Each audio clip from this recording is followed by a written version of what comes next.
السلام عليكم. ديجا زكي نطير معكم ديجور. حبيت نوريكم حاجة فقط لفتت انتباهي.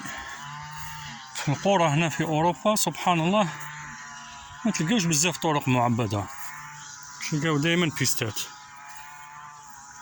بيستات لي بيست، وشن هي محاطة بالطبيعة.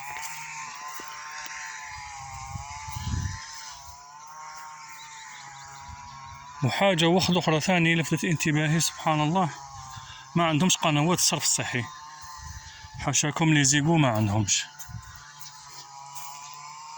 عندهم واحد الطريقة يستعملوها، المياه الصرف الصحي يخزنوها في واحد الخزانات، 3 خزانات.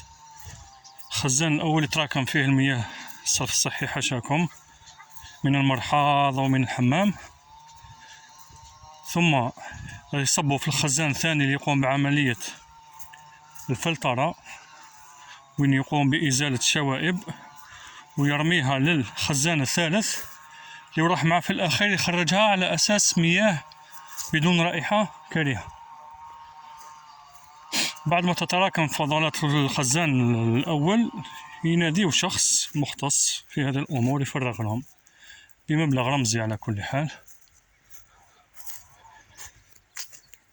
هذه الأمور اللي شفتهم هنايا سبحان الله حبيت نقاسم معكم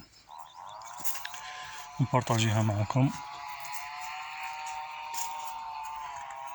فوالا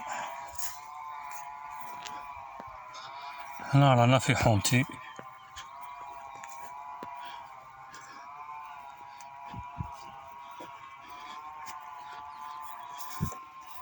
كيما قلت لكم دائما تلقاو بيست، ما تلقاوش يعني طرق معبدة.